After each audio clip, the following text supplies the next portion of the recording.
Hello and welcome to Sipz and Stories. My name is Elizabeth, and in today's video I will be discussing my favorite audiobooks. Audiobooks are something I don't tend to discuss a lot on this channel simply because I am an avid book collector. As you can see behind me, I'm usually more interested in special editions of my favorite books. That being said, I do occasionally like to listen to audiobooks, especially for rereading. So if I already know and love a story or a classic book, I do like to go back and find the audiobook version of it. And I found a lot of my favorite audiobooks that way. Also, because I tend to love classics, so many of my favorite audiobooks are completely free in the public domain as well, which is really nice.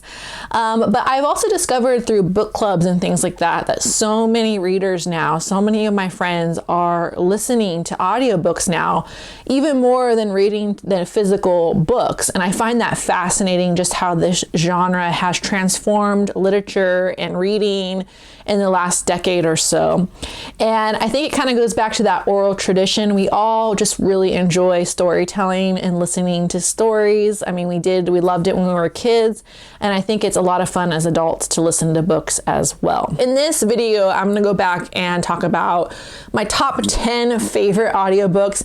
Again, the majority of these are free from the library, from Hoopla and Libby, or on YouTube. Some of them are not. Some of them are exclusive to Audible, especially some of those celebrity narrated ones. It just depends. But there are some alternative websites to Audible that I found by researching this video. Audiobooks.com is one. Kobo is like the big competitor with Audible and Kindle. I think they're based out of Canada. And then for all you independent bookseller fans, there is Libro.fm.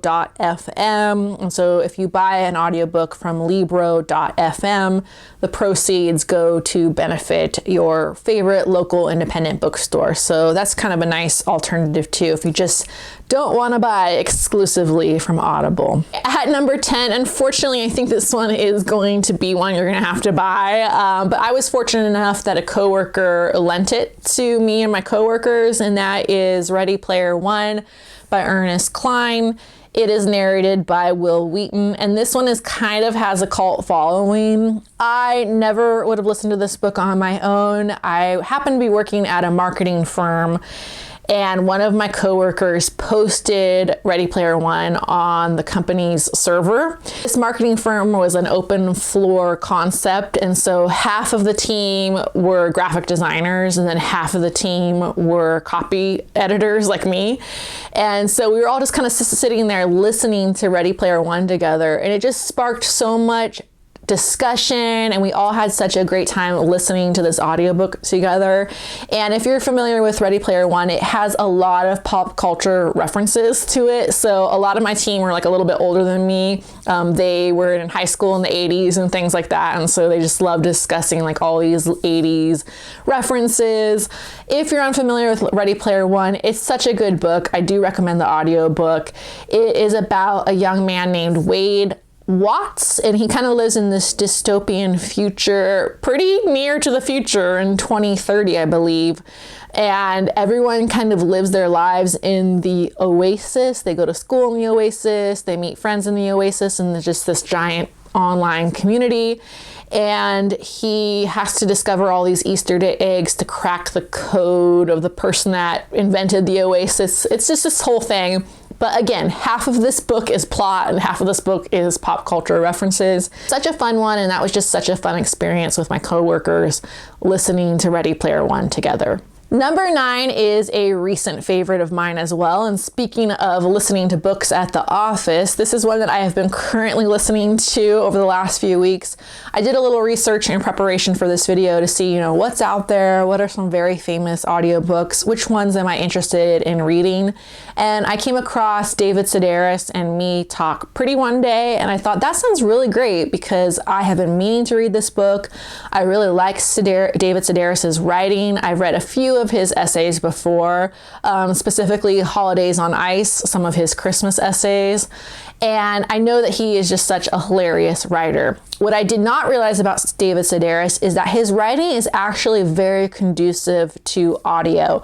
I actually prefer David Sedaris now on audiobook versus reading his book, reading a physical copy of his book. So you could go out and buy his books and read them.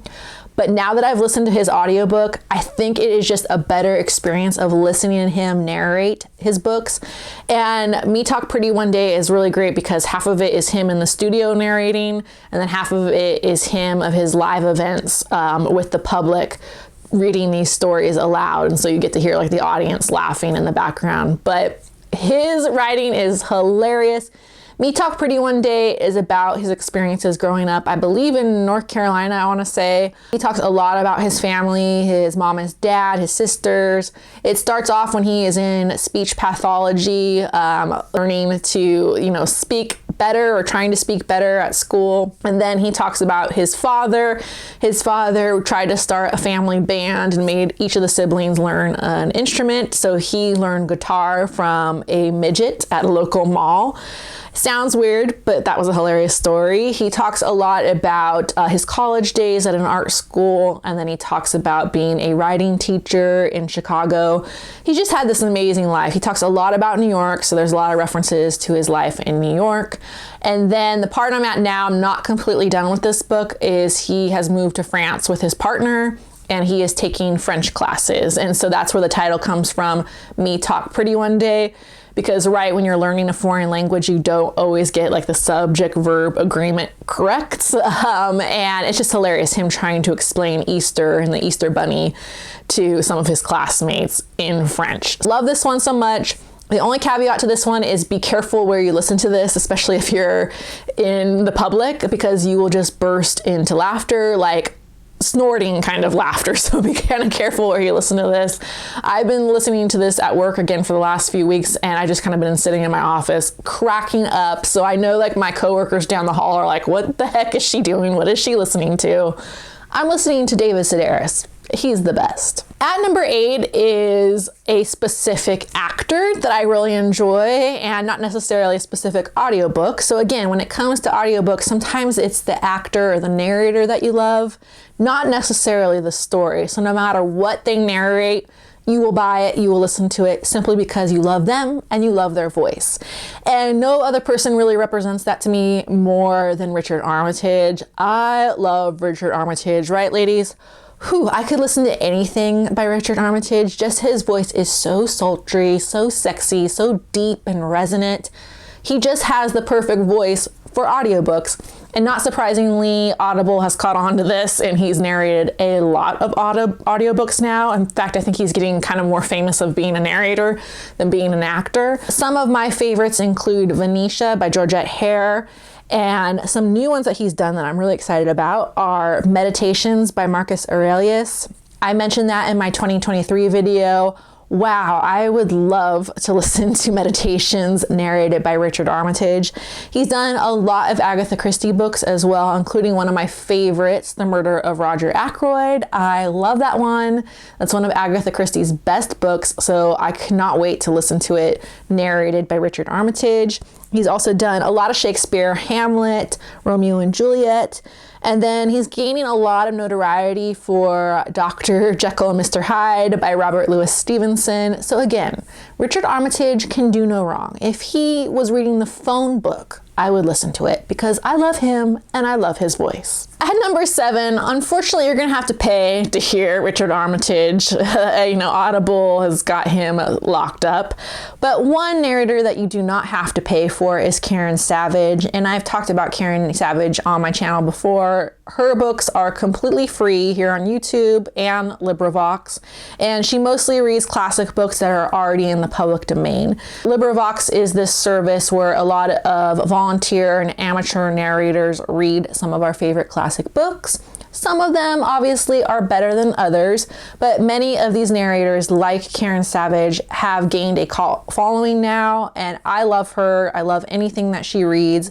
She's probably most famous for reading the Anne of Green Gables series by Ellen Montgomery. And since, again, Anne of Green Gables and Ellen Montgomery is my favorite writer and some of my favorite books, it's just natural that I love Karen Savage's audiobook edition of Anne of Green Gables. And whenever I think of Anne Shirley, I now hear like Karen Savage's voice in my head. She is just the perfect Anne Shirley. And again, these are ones I like to listen to both at work or especially at 3 o'clock in the morning. I don't know if there's anyone out there like me that has trouble falling back asleep once they wake up at 3 o'clock in the morning. And rather than, doom scrolling on social media, I would much rather put on Karen Savage and listen to Anne of Green Gables, and it does the trick. It helps me fall back asleep. So she has cured many a night of insomnia for me. Love her so much. She's done Jane Austen too, and it's really interesting because she'll switch her accent and she'll kind of do more of a British accent with Jane Austen. And then she has done one of my all-time favorites, which I've mentioned before, A Little Princess. I love Karen Savage. And again, unlike Richard Armitage, which is gonna cost you, but boy, is he worth it. Karen Savage is completely free on LibriVox and YouTube. At number 6, this is by far one of my favorite audiobooks of all time. I've been listening to it consistently since I was a teenager. I used to borrow the CDs at the public library. Now I've been able to find it on YouTube, and it's usually very readily available here on YouTube. And that is Rebecca by Daphne du Maurier, which is narrated by Anna Massey. I love this one. This one, in my opinion, is the perfect audiobook. I love Rebecca. It's one of my all-time favorite books. I haven't really talked about it on this channel. I mean, maybe I should, because it is. I love Rebecca. It's just one of the best books of all time. Am I right? Right? Last night I dreamt I went to Manderley again.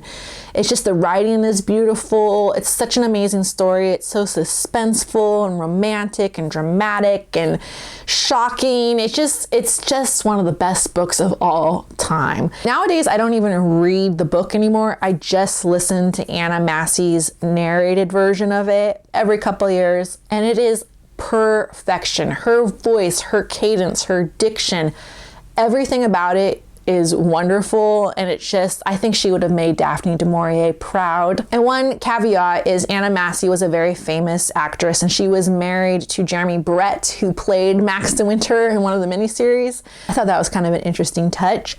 Yeah, and I do think that a lot of new people are coming to Rebecca through that horrible television Netflix movie starring Lily James, and it was interesting. It was a lot of fun, but it was bad. It was just not Rebecca as I know and love it. If you are a Rebecca purist like me, I think you will really, really enjoy Anna Massey's narration of Rebecca by Daphne du Maurier.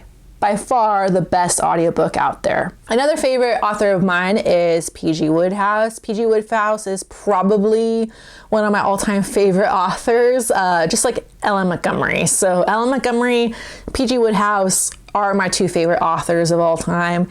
And I love reading his physical books. I love collecting these editions. But I also really love the radio plays that they did in the 1970s. They were really, really special. If you are a P.G. Wodehouse fan, and particular Jeeves and Wooster series, I really think you will like this series that they did for the BBC radio in the 1970s. It was called, if you're looking for it on Audible, it's called Jeeves and Wooster, The Collected Radio Dramas. And what they did is they produced several of the Jeeves and Wooster books like this one, The Inimitable Jeeves, Right Ho Jeeves, The Code of Woosters, Thank You Jeeves, The Mating Season, and Joy in the Morning. They produced several of these books and they turned them into like 5-part radio plays. Each part was about 30 minutes long, and they are fantastic. And you used to be able to find them here on YouTube, and you can still find a couple of them, like Thank You Jeeves and The Mating Season, so I'll link that below.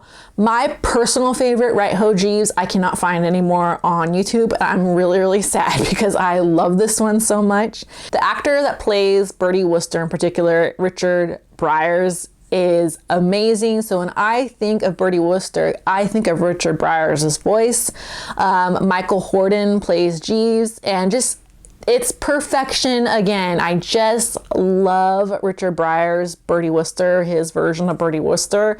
And it's so nice to kind of hear the rhythm and the cadence of P.G. Wodehouse. If you're a P.G. Wodehouse fan, just like Shakespeare, his language almost kind of has to be performed a little bit. He was himself a very famous playwright, and you can read the books. The books are a lot of fun to read, but there's something really special about listening to them performed Love this so much. And again, even though these are abridged radio plays, they're not the full text of the book, they are amazing. And just, trust me, if you love P.G. Wodehouse, you will love these radio plays. They are so good. They're so funny, and they always put me in a good mood. Every time I hear this music, it just makes me happy. We present What Ho, Jeeves by P.G. Wodehouse.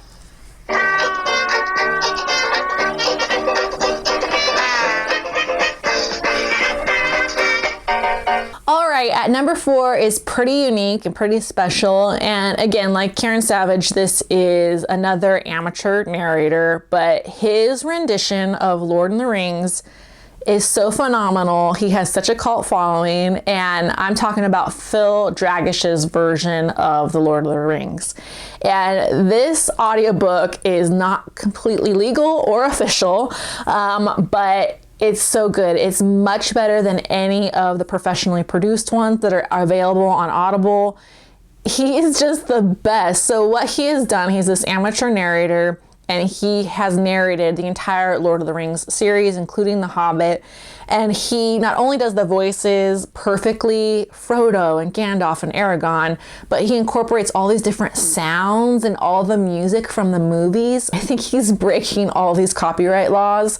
And that's why you'll see they'll take down his version all the time on YouTube. And so every time they take it down, like 10 more people will post it. So I think YouTube has just kind of given up on fighting him, because he is that good. I think even Peter Jackson and J.R.R. Tolkien would approve. And again, the voices, he does the voices so well. And so just how he blends in the music from the movies, and then he has all these like sound bites too, like birds are chirping. If there's a battle, like you hear the battle. If they're, with the elves, you hear all this ethereal music. It's so good. I've mainly listened to the first one, The Fellowship of the Rings, but it just always puts me in a good mood, and it's really a nice one to listen to like in the autumn. Next time the autumn rolls around, just grab yourself a cup of tea and listen to Phil Dragash's version of Lord of the Rings. You will not be disappointed. At number 3, speaking of J.R.R. Tolkien, I am also a huge C.S. Lewis fan, and the Chronicles of Narnia, the audiobooks for the Chronicles of Narnia, are also among the best produced audiobooks available. They are completely free again on Hoopla, and I have been just having the best time over the last year or so of listening to the Chronicles of Narnia. I discovered these ones again at 3 o'clock in the morning when I couldn't sleep. And each of the books in the series, each of the 7 books, is narrated by a different actor. And the actors that are narrating these books are very famous British actors. So for instance, The Magician's Nephew is narrated by Kenneth Branagh. And I didn't originally, when I was a child, really appreciate The Magician's Nephew, but now it's one of my favorite books in the series. If you've ever read Piranesi by Susanna Clarke, I think you will like The Magician's Nephew. It's very, very similar in tone and theme. The Lion, the Witch, and the Wardrobe is narrated by Michael York. You are a Gilmore Girls fan. He was in Gilmore Girls. Remember, he was Paris's boyfriend, Professor Fleming, I believe. He does The Lion, the Witch, and the Wardrobe. The Prince Caspian is narrated by Lynn Redgrave. Fantastic. That's the one I'm currently listening to at night. And The Voyage of the Dawn Treader is narrated by Derek Jacobi. So again, these names, these Broadway West End names are amazing. The Silver Chair is narrated by Jeremy Northam. And The Last Battle is narrated by Patrick Stewart. So again, mind blown by all these names. This must have been such a huge project when Harper Audio produced these. But again, it's some of the best content available in audiobook format. And I think if you're an adult like me and you're trying to reread the Chronicles of Narnia, this is a way to reread the series. And I appreciate the Chronicles of Narnia a little bit differently now as an adult, just how he incorporated Christianity and mythology into the books. They're just really quality literature, even though it's technically for kids. Is some really good stuff in the Chronicles of Narnia. Also, if you are reading these books with kids for the first time, these audiobooks are perfect to have, to listen together as a family, maybe like on a long road trip or something like that. Love these audiobooks of the Chronicles of Narnia. They are just superb content. My number 2 pick is not a specific book, but a specific person, and that is Stephen Fry.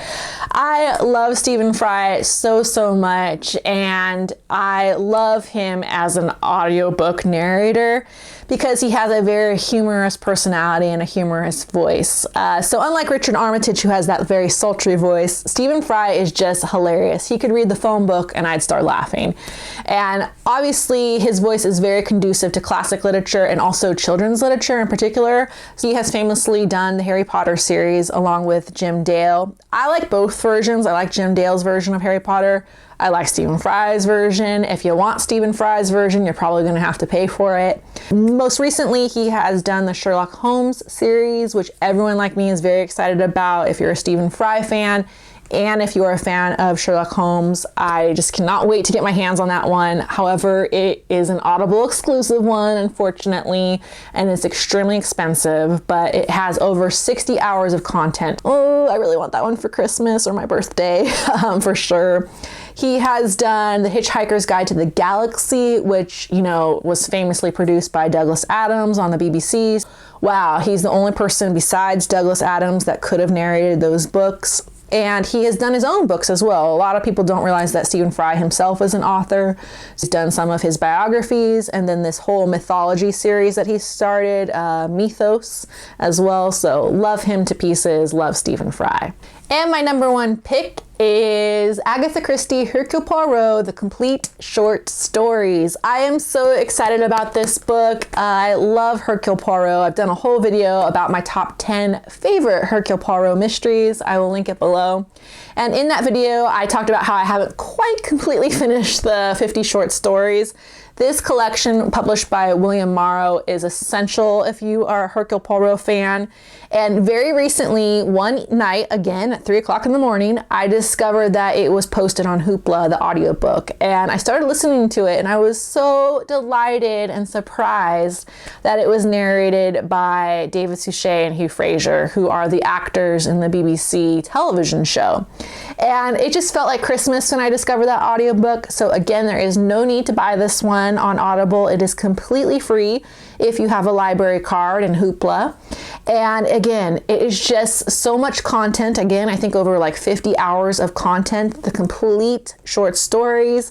And Hugh Fraser and David Suchet just do such a good job. They kind of like flip-flop, and one will read one short story and then the other one will read the next short story. There's a couple more narrators, but David Suchet does read the majority of them. And just hearing his voice be Hercule Poirot, it's just so nostalgic. It makes me so happy. So again, if you are an Agatha Christie fan and a Poirot fan like me in particular, this audiobook is an absolute must. I went back, I was really curious on Audible to see like what else David Suchet has narrated, because he could just do so many voices, and his next most popular book is the Bible. So there you go. Like, if you don't trust me that David Suchet is one of the best narrators around, trust a higher authority. Thank you everyone for joining me for my overview of my favorite audiobooks. And again, my apologies, I am such an Anglophile, so it's not surprising that they're mostly narrated by very famous British actors.